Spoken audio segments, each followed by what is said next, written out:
Crown 24 back today with episode 4 of the Super Collectors podcast. Number 1 in the same week. We're joined by Eric, aka Titanic Taters, also from Baseball Card Junkies TV. He's got several different player collections, but today we're going to focus on 2 of them. We're going to talk about his Mark McGwire and his Albert Pujols super collections. On top of that, we're going to talk about buying cards.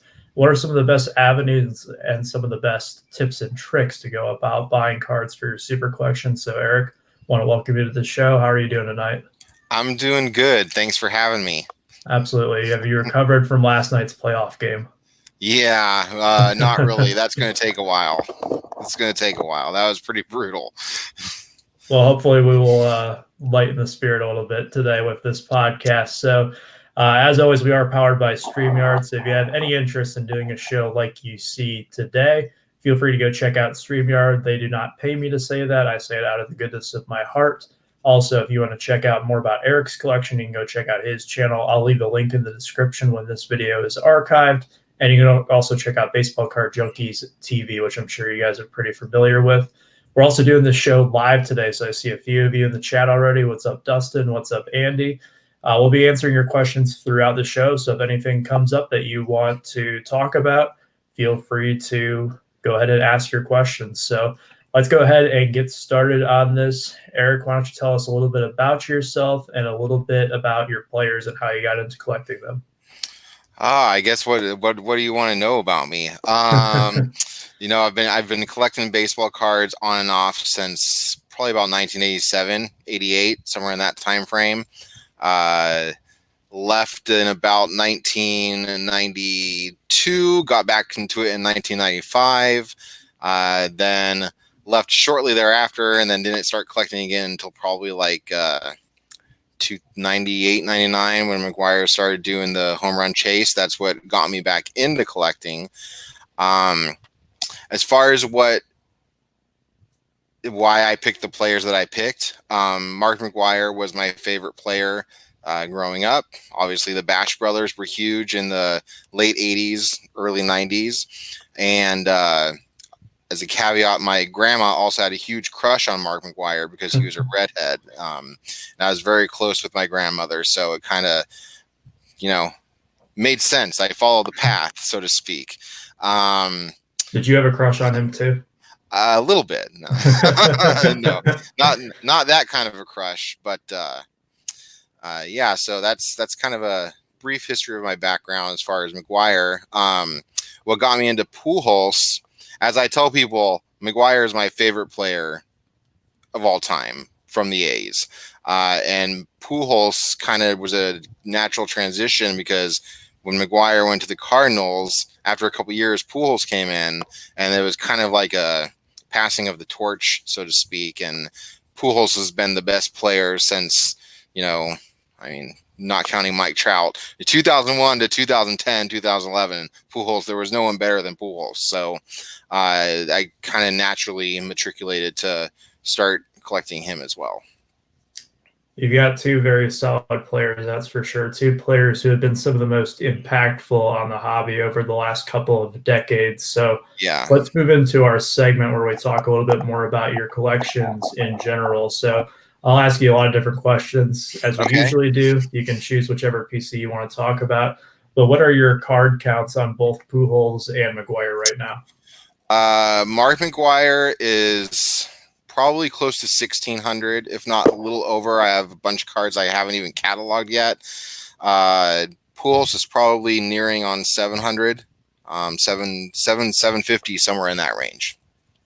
Gotcha. So, and they're my 2 largest player collections.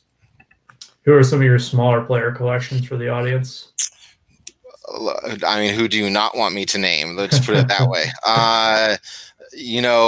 There, Jose Canseco, I have over 600 cards. Jason Giambi, I'm probably creeping in the 400 card range. Eric Chavez is in the lower 200s. Got a lot of Chris Davises. Just started up on Matt Olson and Matt Chapman. There's a lot of guys. Ken Griffey Jr. I have over 600 cards of. the correct question should be who do I not super collect? So when you said I collect several players, I was like, yeah, that's accurate. An understatement, maybe, An perhaps. understatement. Yeah. An accurate understatement. Right. So for both of your players, do you have any of their key rookies? I know the answer to this question, but do you have any of them? And do you have any like one of ones or anything that's super rare with any of your players? I mean, if we're talking base rookies, yeah, I have all their like the key base rookies. I mean, Pujols has like 400 rookie cards, so I mean, I probably have about 50 of them. But I have like the tops chrome, tops chrome traded. I have the tops gold. I have his Fleer Legacy Ultimate Collection.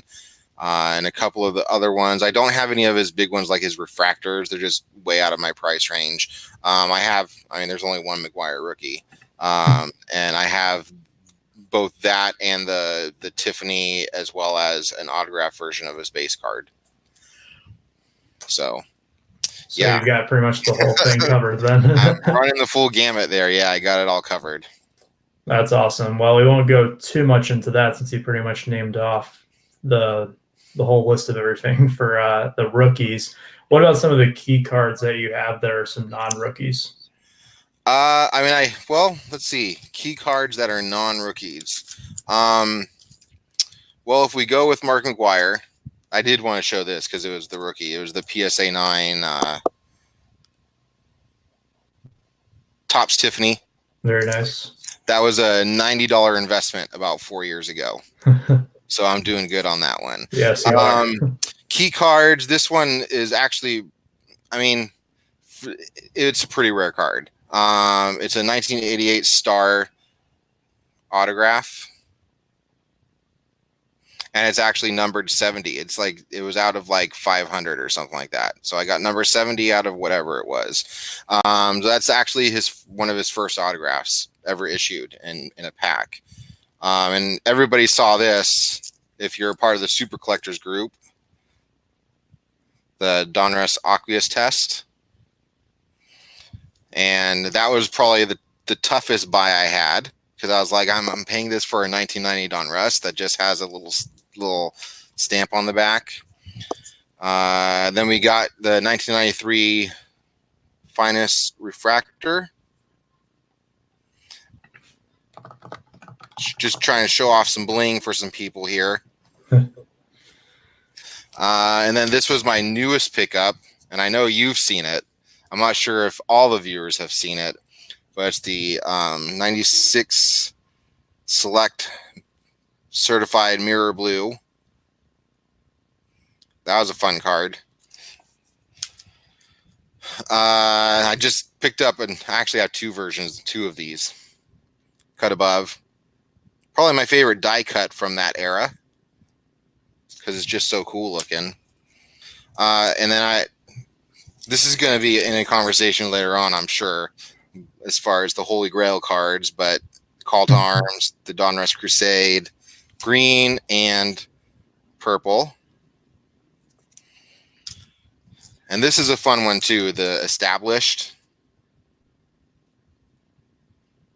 You don't get to see a lot of these cards because this was before you know whose time, Miguel Cabrera.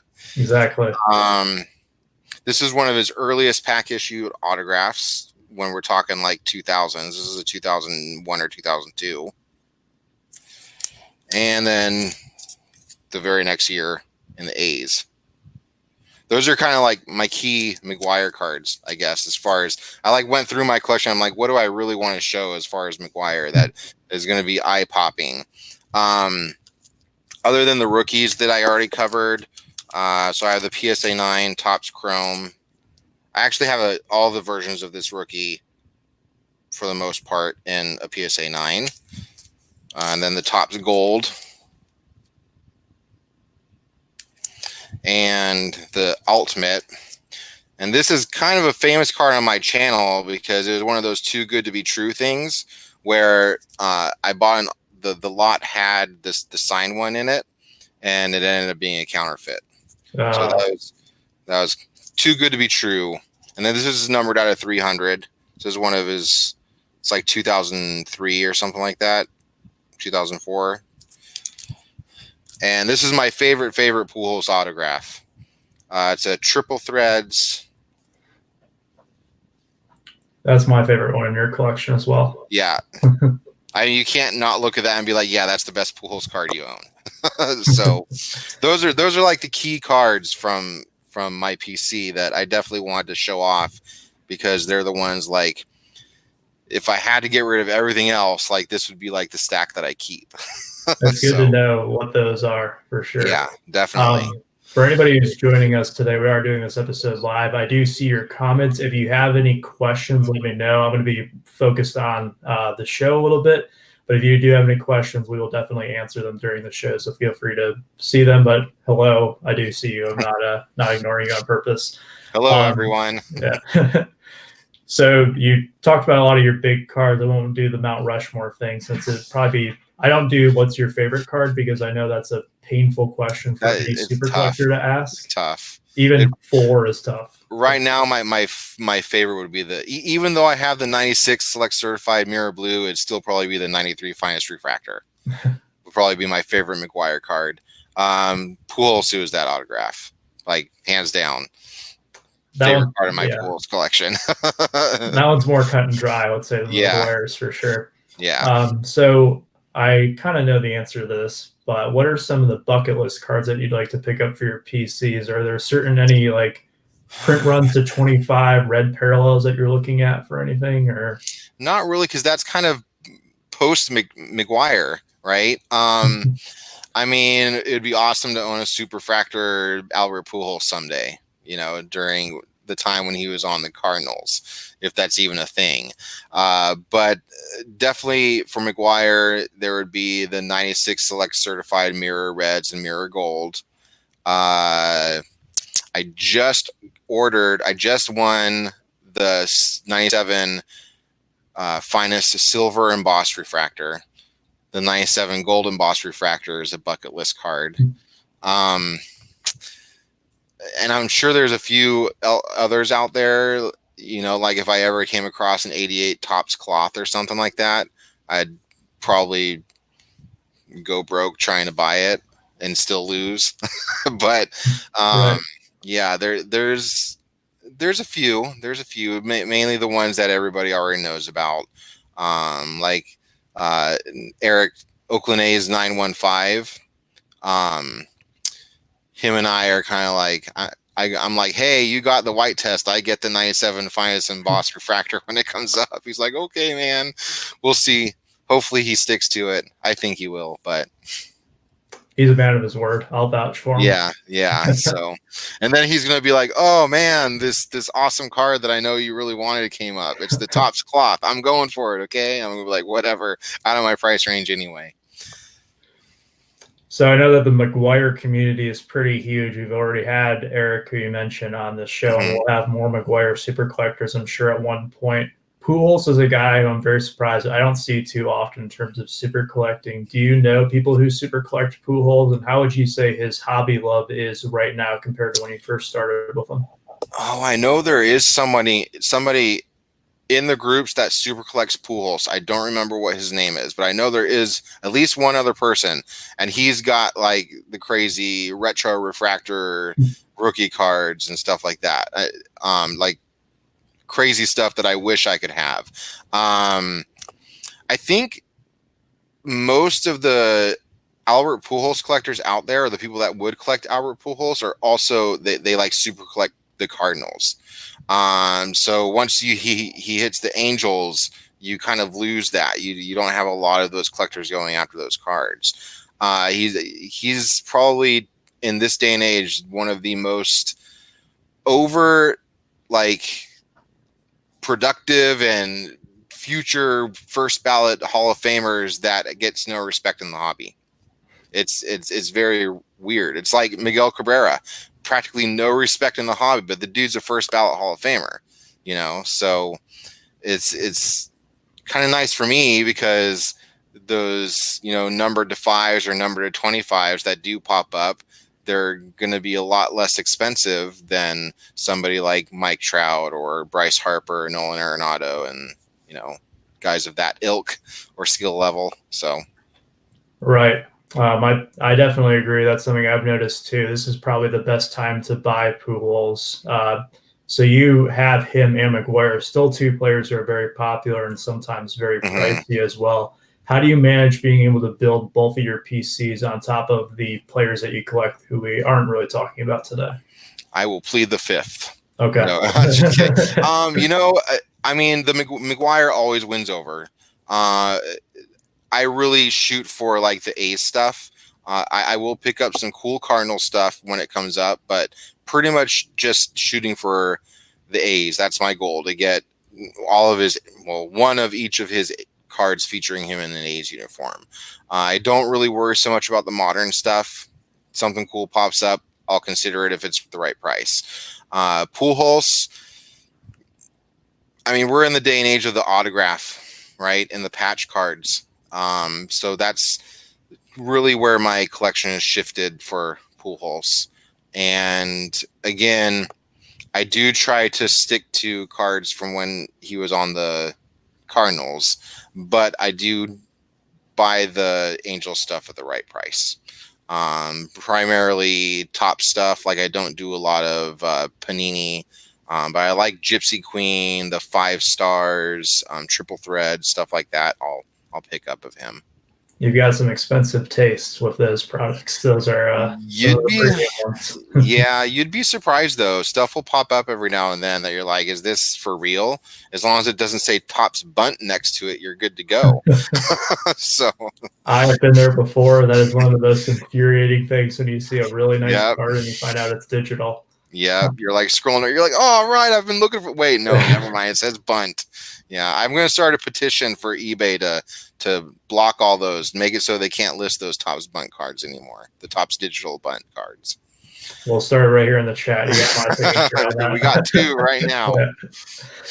With that, with your players, so you did talk about McGwire being in the Cardinals uniform and Pujols being in the Angels uniform. So McGwire's home run chase, he hit that with the Cardinals. Pujols has hit several milestones now with the Angels. Does any of that kind of add to, I would say, maybe the allure to pick up some of their cards with the teams that you might not really associate them with? Or is that still something that's not really going to influence you? Well, I mean, McGwire was my favorite player, so I'm still going to pick up some of his cards. I mean, eventually, like, the A's collection will bleed more seriously into the Cardinal stuff. But there's a lot more of the Cardinal stuff out there. You know, like, if I was to say I'm only going to collect 1998 Mark McGwire stuff or 1999 Mark McGwire stuff, that's like 5,000 cards just in that year, which is more than he had on the A's together combined all years. So I actually think that the breaking of the records kind of hurts the hobby for McGwire, or like Bonds, guys like that, just because of the whole implication with the steroids, and you get the Hall of Fame nuts that are like, they should never be in the Hall of Fame or whatever, and it kind of devalues their cards because that opinion gets out there, which is great for guys that collect them. But with the onset of the 90s popularity, like the mirror certifieds and the higher end refractors and the cut aboves and precious metal gems, people are starting to realize that, oh, these cards are valuables, and you got the set collectors from that era. So I think that's what really has popped that market up for McGwire. But I mean, the allure for McGwire is that he's always been my favorite player. The allure for Pujols, I think, was that he was kind of like the passing the torch from McGwire to Pujols, but also I want to collect somebody that's going to be in the Hall of Fame at some point. It ain't ever going to happen for McGwire. Not probably, I don't know, maybe someday, Veterans Committee, but he already didn't get voted in on one when Tony La Russa was on the committee. So, I mean, that's pretty good indication that he's not going to get in. But yeah, I think Pujols was kind of like he's a moving on with McGwire, and he's going to be in the Hall of Fame. Like, he was a Hall of Famer after his 10th year. You know, he would have been first ballot at that point if he had never hit another ball again. But definitely now that he's in the, the 600 home run and 3,000 hit club, I think that increases the drive for me to keep buying his cards for sure, rather than just completely going, forget that, let's just move on to Mike Trout or something like that, but yeah, I hope that answers your question. I don't know, I kind of went off on a tangent there. No, it definitely does. You're talking about buying Mike Trout, which is actually a good segue into our next segment. So anybody who's watching this, what we're going to be doing is we're going to be discussing various ways to buy cards. So if there are any kind of mediums that you would like to discuss, so we'll talk about eBay, we'll talk about COMC, all those types of things. If there's something that you guys want us to bring up, feel free to mention it, or if you have any specific questions. This is definitely the biggest audience interaction part of what I was intending today. So moving into that, our main focus today is talking about how to build a super collection in terms of buying cards. So Eric, what are some of the resources that you use most often to add to your collection? It's gotten tougher with McGwire just because, well, I think once you are encroaching on the 1,000 mark for your card count, it's going to get, you're going to have to start just using more like COMC stuff. Because when you start, what I do use to beef them up early is finding lots of cards on eBay. Like I'll search like giant McGwire lot or huge Pujols lot or something like that, and you'll get the lots of 500, 600, 300, 200 cards, and you can use those to beef up your collections really early on. But then what you'll find is you start looking through them later on after you have a much larger card count. You're like, I have that, I have that, I have that. And you're looking at a 200 card lot where maybe you need 10 cards, and then it's not worth the 30 or 40 bucks that you're going to be paying for it.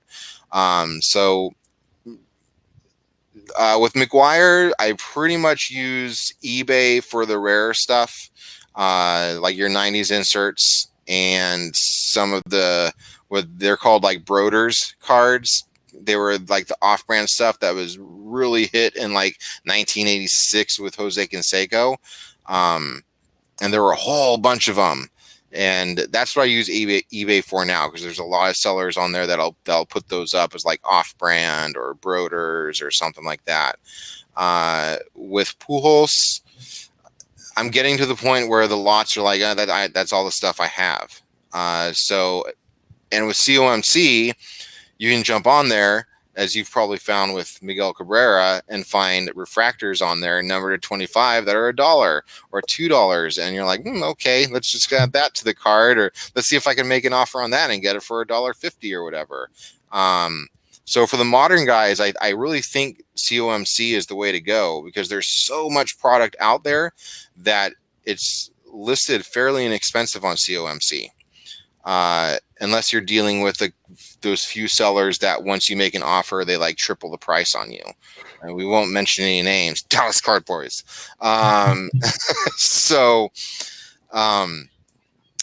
Yeah, pretty much the rare stuff, the big stuff is going to be eBay.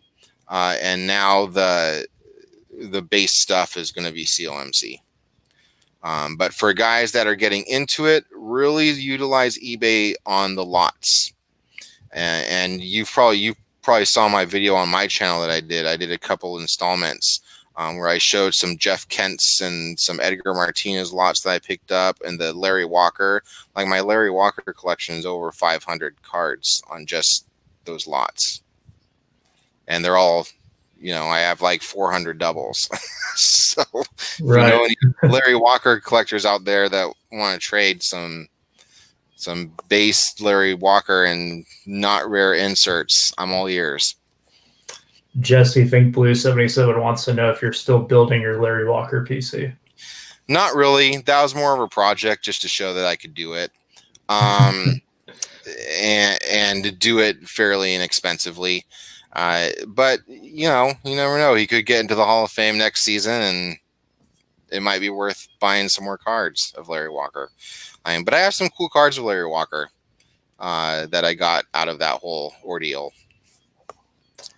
So you talked about eBay in terms of buying lots. That's also a good thing, where sometimes sellers will group together cards in lots where there will be some hidden gems in there, especially with a lot of 90s guys where people will not know maybe something is a variation, something that's a little print run that's just a stated print run. It's not actually on the card.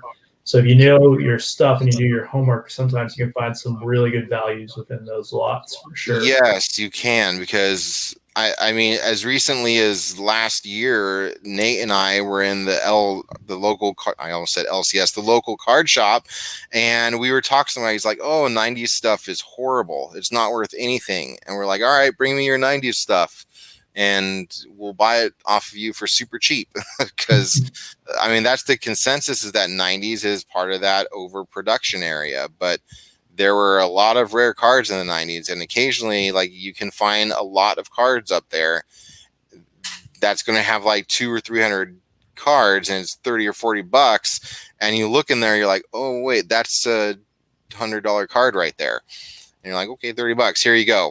So that is a good way to find some rare stuff, but I think collectors are getting smarter.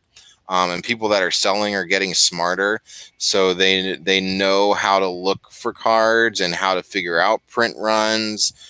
So I think as time goes on, you're going to see less and less of that. And unfortunately, right now there's a weird thing on eBay where, you know, a couple of people are listing cards that, you know, may only sell for $400, $500, $600 for $2, $3, $4 grand.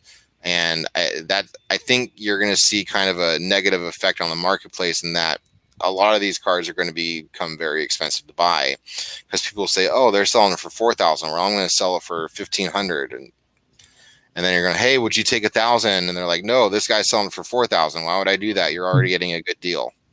So I think as time goes on, you're going to see less and less opportunities with finding those rare 90s stuff.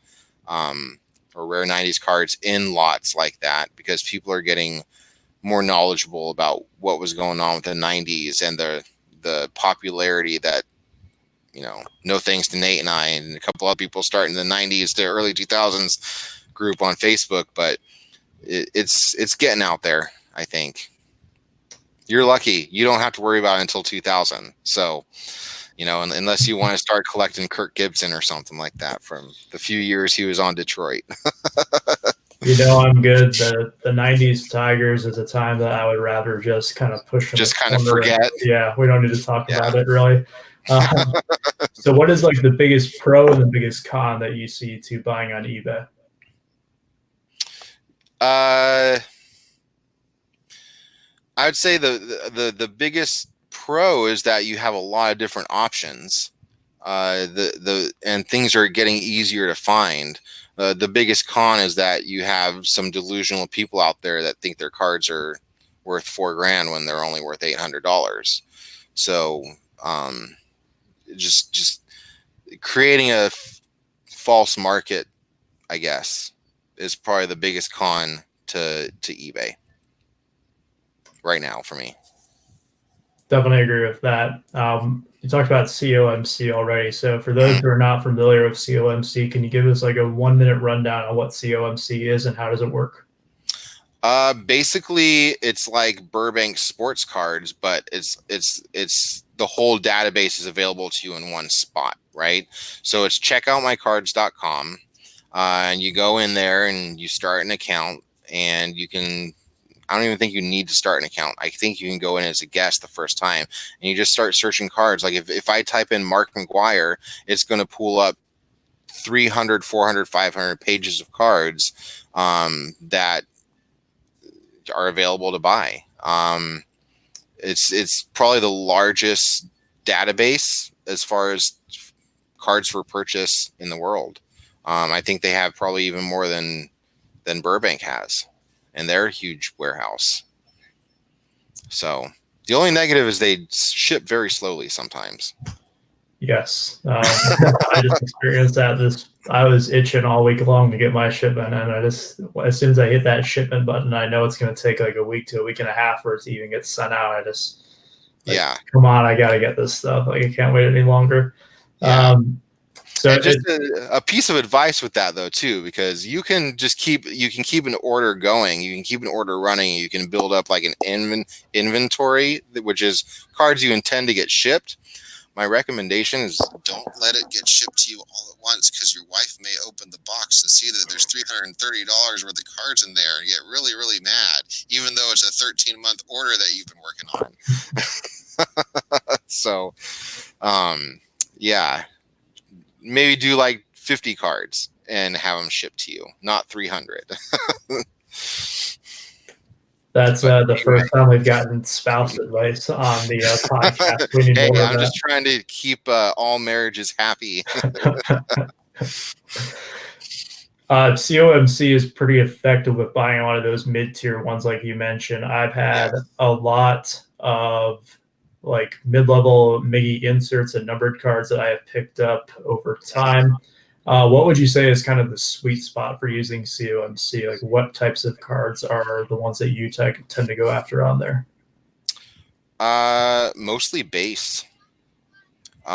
Because when I'm out at like a card show, I can't really remember if I have a 94 Fleer or a 98 Fleer or whatever, base card you're looking at. So like with COMC, you can like sit down with your catalog of cards that you have. You can just start searching. Like, I don't have this one. Let's offer 40 cents or whatever the number is. But base cards and lower end inserts is really kind of the niche for COMC. I've occasionally you can find a real gem. I know Nate Tops 85401 has found some Bonds gems on there that are like $40 cards he gets for $12 or whatever. But really base and low end inserts, or base inserts, whatever you want to call them, and the occasional gem, but all of your like autographs and high-end inserts, like your mirror certified blues and stuff like that, though you're going to find those on eBay more than likely. Every once in a while, like a super collector will just decide to stop collecting. I know Aaron Davis benefited from this happening on a Gary Sheffield collection. He ended up picking a lot of good Sheffields up for dirt cheap on COMC. So occasionally you'll get it, but for the most part, it's going to be your base and your low end inserts. Definitely. There's a place also that I see a lot of collections being sold, and a lot of times it's within certain areas of this place. That would be Facebook Marketplace or the Facebook groups, some of which are devoted to certain player collections, some of which are just devoted to buying and selling. What's been your experience with Facebook groups in terms of building a player collection? It's been helpful. I think the Facebook groups are really great to utilize for learning about different types of cards. Like, I'll often see like Nate or you or somebody else post a picture of a card. I'm like, oh, I wonder if Mark McGwire has a version of that, or I wonder if Albert Pujols has a version of that. So it's a great way to kind of see cards that maybe you didn't even think of buying or you didn't even know existed. And there's a camaraderie, I think, with the Facebook groups. Definitely on like the Super Collectors Unite, the 90s to 2000s, rare inserts, and YouTube Baseball Card Junkies TV, where people want to share information. And even though there may be people that also super collect the same player, they're not afraid to share information with you or even let you know of an auction that's coming up. I get texts from the other Eric all the time saying, hey, check out this card. It's a card that he already has. But he likes to, it's a great sharing of information. Let's put it that way. Facebook Marketplace, I don't have a lot of experience with. The people that there, a little bit more opportunity for the scam on Facebook Marketplace.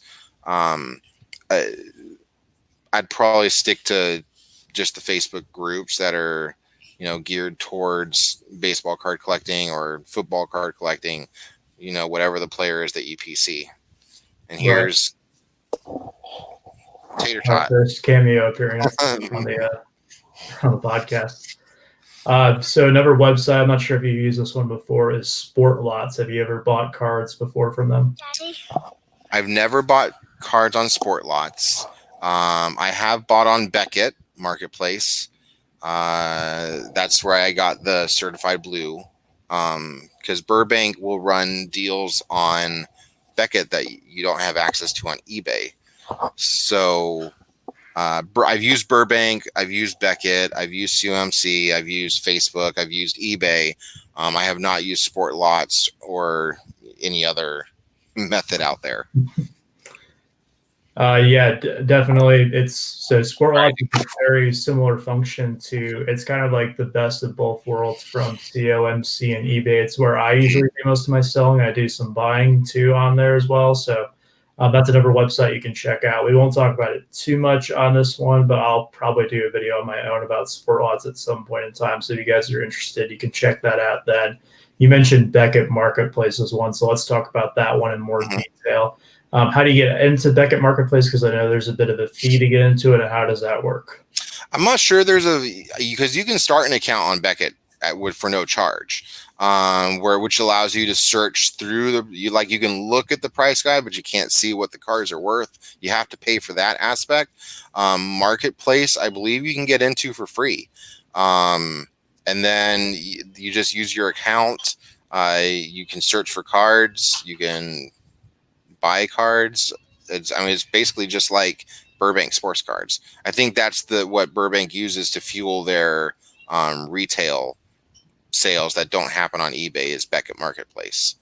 So, it's been a good experience. I've also done trades on Beckett.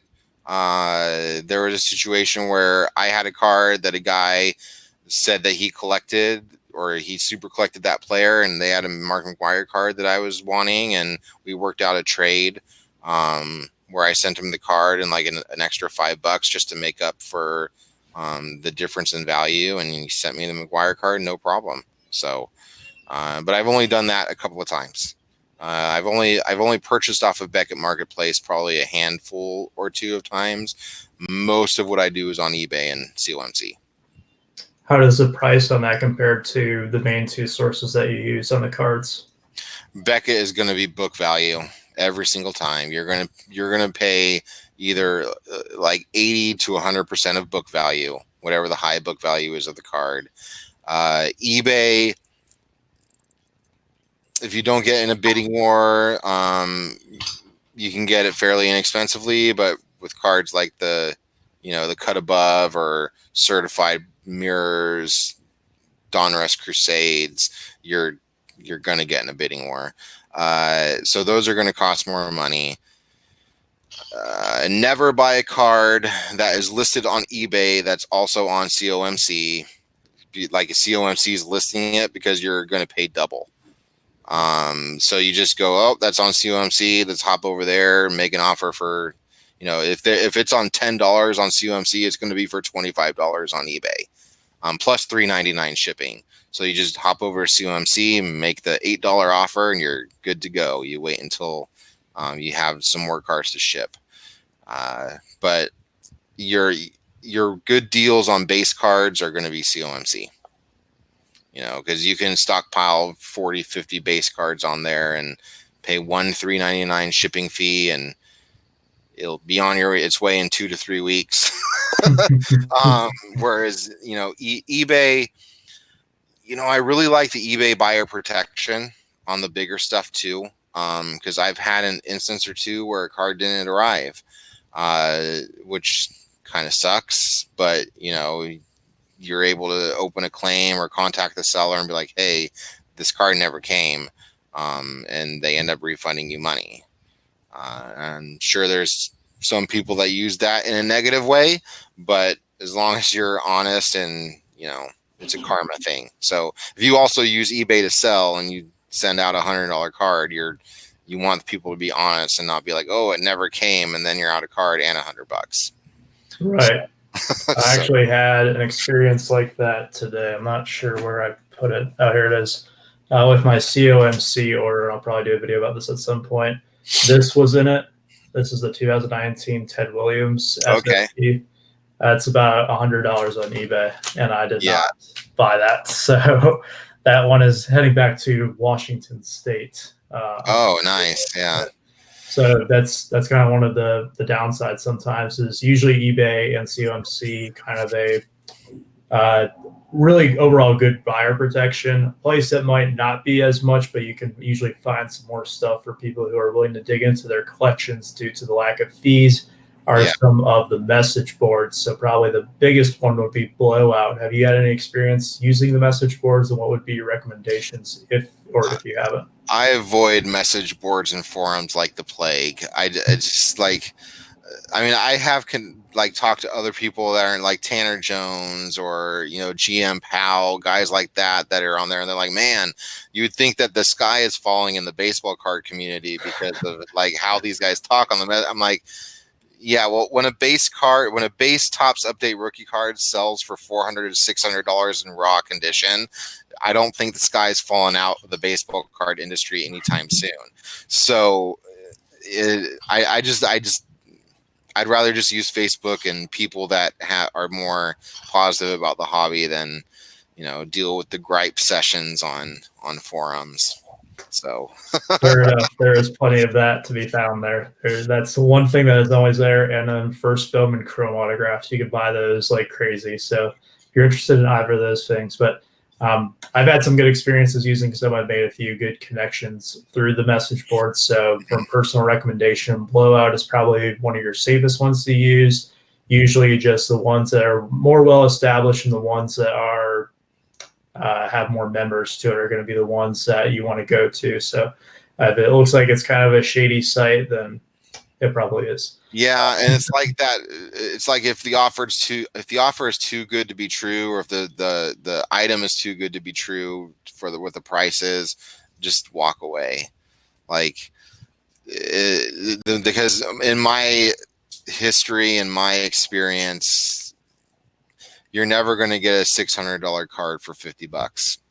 It's not going to happen, especially if it's like a buy it now or something like that.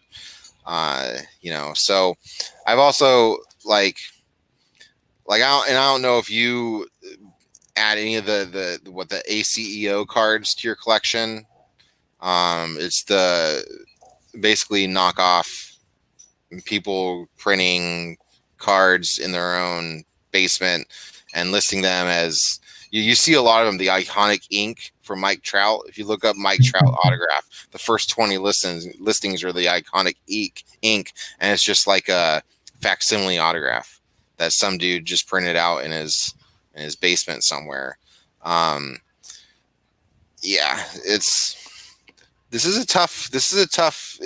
It's a great time in the hobby because there's so many new people coming into it. But there's also so much technology out there that makes everybody leery to do deals with people that, you could get 5 vouchers for a dude, but you've never done business with them. So you're like, I don't know. That's weird, so, but right. That too good to be true thing is a good motto to live by. Because I mean, in my experience, anytime like with that Albert Pujols card, like I ended up getting the whole lot for like $150 or something like that, and it was like that.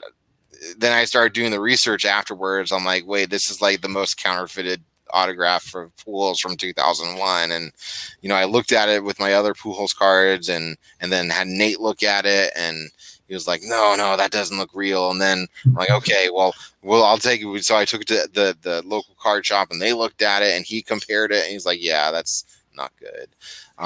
So luckily it was on consignment. I contacted the seller, and I was like, hey, dude, this card's a fake. Like, the card's real, but the autograph on it is a fake.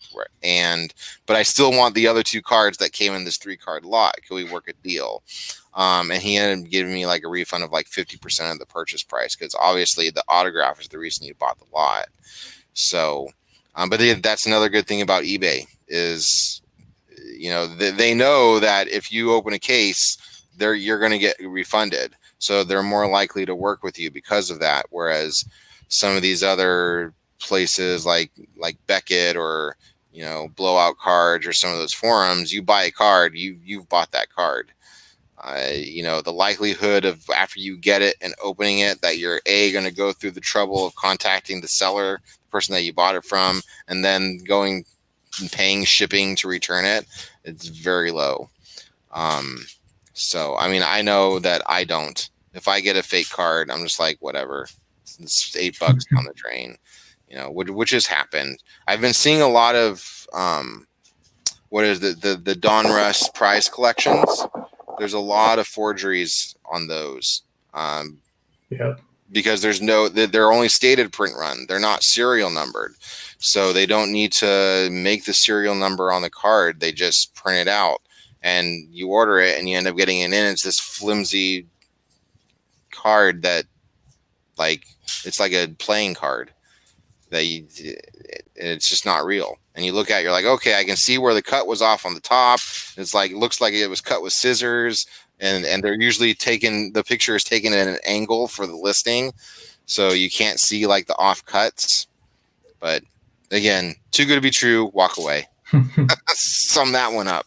I see a lot of bad listings these days. We're going to move into our final segment here in a moment. So if you guys have any questions for the closing thought segment, feel free to put them in the comments and we'll get to them here in a moment. The one thing I want to talk about, you did talk about dealing online, and yeah, there's always going to be a bit of uncertainty with that. So let's kick it old school for a minute and talk about buying cards in person. So there's two big ones, an LCS, your local card shop, and a card show. What has been your experience with that? And do you have any tips for building a player collection at either of those venues? Card shows are probably going to be your best bet just because they're going to have the most inventory and more and different dealers, especially if you collect somebody who's like a local star. Like for you, if you live in Detroit and you collect Miguel Cabrera, there's going to be a lot of Miguel Cabrera cards at the card shows. You don't got much. You also got Justin Verlander, right? But for the most part, if your PC is a local person, the card show is the best way to go because you're going to be able to dig through dollar bins, 50-cent bins, $5 bins, and there's going to be cards in there. I don't go to the local card shop as much as someone like, say, Nate does. So for me, I go in there and I look through their dollar bin. I'm like, wow, these are all cards that they got from me. And this was 4 years ago. So they haven't actually added anything to that selection. It's just you have to wait 6 months. Like maybe every 6 months, go back to the card shop and look through and see if there's something you have in there. But for me, I also like the card shows because you get to meet up with people if you know people in your area and make a day of it and make a thing of it. Whereas with the LCS, it's tough to do unless you got Nate next to you and he's like, let's go to the LCS after Taco Bell. So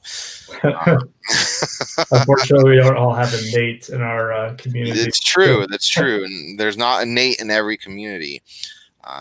But my pick would be card shows. I would say go to and try to go to the big ones. Like your hotel shows probably aren't going to be the best because there's only going to be like 30 tables. But if you can go to a good mall show, there's going to be like 40, 50, 60 tables. If you have something like we have here, well, not anymore because they don't do it anymore, but it was kind of like a mini nationals that they did. It's in a big airplane hangar and they had, table upon table upon table. You walked in there and it's like seeing like, a 1/10 version of the nationals. But there are a lot of different tables at card shows dealers are more likely to make a deal with you. Whereas a card shop, their incentive is to pay the electric bill and make sure that they're there another month. Right. Whereas a dealer is like, hey, all I need to do is make up the $400, $500 a day I paid for this. The more cards I sell, the more likely I am to do that. So card shows is my answer to that question. If you have, not everybody's lucky enough to have them though either. I know there's collectors that never get to go to card shows because it's just not a big deal. So it's tough. I mean, luckily we have the internet, so we don't need to really worry about that much. It's like I'd say maybe in the next 10 to 20 years, there may not even be any brick and mortar LCSs out there. Much like there's no brick and mortar Blockbuster videos anymore or Barnes and Nobles. They're just getting rid of them because all this stuff is available online now.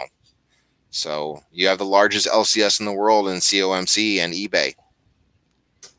Sorry, LCS guys. But it's good if you have one to go and support them and give them some money every now and then. You're just not going to get as good of a deal as you would online or at a card show. Absolutely. So we're going to wrap up the show today. I do want to thank Eric for coming on. Most of you guys are going to be familiar with him already, but if you're not, Titanic Taters, I almost messed that up, is his YouTube channel. He's trying to combine multiple words at once there. You can go check out his channel. He has quite a few really nice showcase videos on his Pujols PC and his McGwire PC. I've actually rewatched a couple of them sometimes because I enjoyed them that much, especially the Pujols one because he showed off that sick triple threads. Oh yeah, you just like freeze frame it on that one. I was waiting for you to bring that out in today's stream. I won't lie. Would you have been disappointed if I didn't? I would have brought it up afterwards. Yeah. I would have been like, come on, man, you got to show that. Well, you got to show that card. He's also on Baseball Card Junkies TV. So he has one video on his channel right now where it's one of his more recent videos where he talked about the player lots, which we talked about towards the start of this stream. This video will be archived as well, so you guys can go back and reference this at any point. But Baseball Card Junkies TV, a lot of what you're going to hear there is going to be applicable to your player collection. You just have to think about in terms of how you are as a player collector. So definitely go check them out as well. Huge channel. If you're watching me, you're probably familiar already, but if you're not, then definitely go check it out. Eric, do you have any final thoughts for us today before we wrap things up? I guess my final thought would be, just make it fun. I mean, there's a collector for every budget, and don't let other people's budgets influence how you feel about your collection. Everybody has their own idea of what they think is cool and where they want their collection to go, and know that there's a community out there for you that's going to appreciate your collection the way it is. You don't have to compete with other collectors. Just be happy in yourself and your collection. Keep collecting fun. Happy collecting.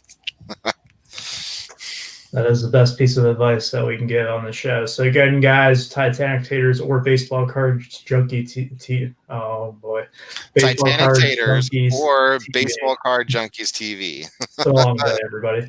You can go check them out. The links will be in the description down below. They won't be stuttered out, so you can actually read it down there. Once I get you should totally type them out stuttered. I'll do it if it's that way. Only a few people who watch to the end are going to know. There you go. We'll never get any traffic blue. Where is this going? All right, guys, so we're going to wrap it up today. As always, I want to thank StreamYard for powering this podcast. We want to thank Eric for coming on. I do have one more guest who is lined up at the moment. It's Ray I Collect Ichiro. He will be on the podcast at some point, but I have a few more guys as well in the queue. We just haven't set up any confirmed dates yet. So if you have any suggestions for anyone you want to see me reach out to be on the podcast, I know there was a certain bonds collector we talked about a lot today who I will definitely be talking to at some point. Maybe. No. All right. This collection's weak sauce. Weak sauce. No, just hang on. Bob Lewis would like us to start over, so we're going to get back into it here really quick. Okay. Bob, luckily for you, you can rewind at any time. Thank you, Dustin. I appreciate it. But we're going to let Eric get back to what he was doing here today. Really appreciate you guys checking it out. This video will be available on archive. I'll be back with a video myself on Monday. You can go check out Eric on both of his channels. But until next time, we'll see you guys later. Peace.